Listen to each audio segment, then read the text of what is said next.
Money rules the world. That at least is what I always thought growing up in the sleepy neighbourhood of Cavendish, Queensland.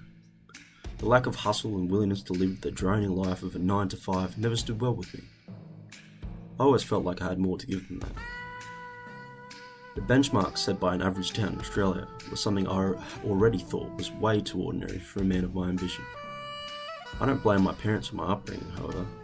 The 9 to 5 was a necessity to keep a roof over our heads and a meal in front of us as the ABC News would blare out from our old TV that deserved to be housed in a museum rather than our living room.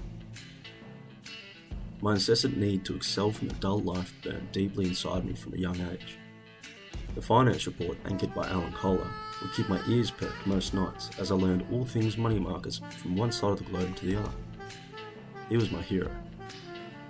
Having an economist on the TV as a hero was probably what set me apart from the other kids at school, who preferred to fixate on the lives of sporting athletes, singers and influencers. Instead of playing sports on weekends or hanging around our local shopping centre, I was reading. Liar's poker, bonfire of the vanities, even investing for dummies would keep me up well past my heinously early bedtime of 8 PM. It also didn't make me the most popular kid in school, nor did I care really. As far as I saw it, I was getting the head start in life that they could only dream of.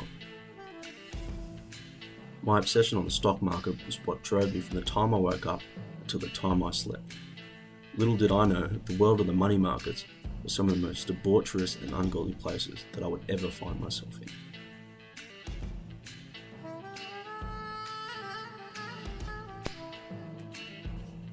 Michael, you cocksucker. I've got 15 mil on the phone with me right now. Don't fuck me around.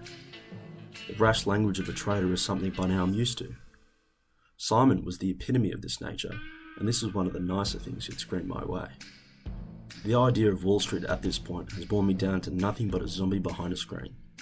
Simon was ever so politely asking me for the latest numbers in AT&T junk bonds, something that he finds joy in unloading to unsuspecting clients of his that probably don't know their left foot from their right one.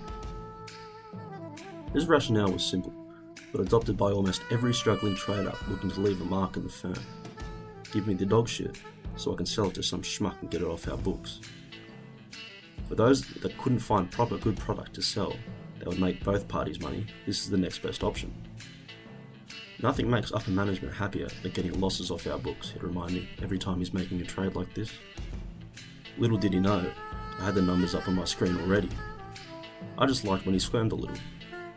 His face would get continuously redder and redder until he'd mustered the energy to get his fat ass off the seat and tower over me. That's usually when I give him the numbers. It is a dog-eat-dog kind of world in Wall Street, as I would come to find out. The bonuses you get are determined by how much money you made for the firm that year and how much better you are than your co-workers. Bonus time always made me extremely nervous. I grew up with morals, one of the few in the firm so it seemed to me, so selling junk wasn't my thing. That's why I became an analyst, which wasn't a whole lot better. Now instead of selling the junk, I was supplying the traders the numbers so that they could do it. Being the odd one out with the other traders in the firm meant that I didn't really fit in too well. Not that it mattered that much. My performances this year meant that it would be a miracle that I remained at the firm any longer. Michael, I want you in the boss's office now. My heart races as I got the message from the secretary. This was the moment I find out if my bonus is going to be enough for me to live my life in the concrete jungle of New York, or if I'm going to be packing my bags. After all, money rules the world.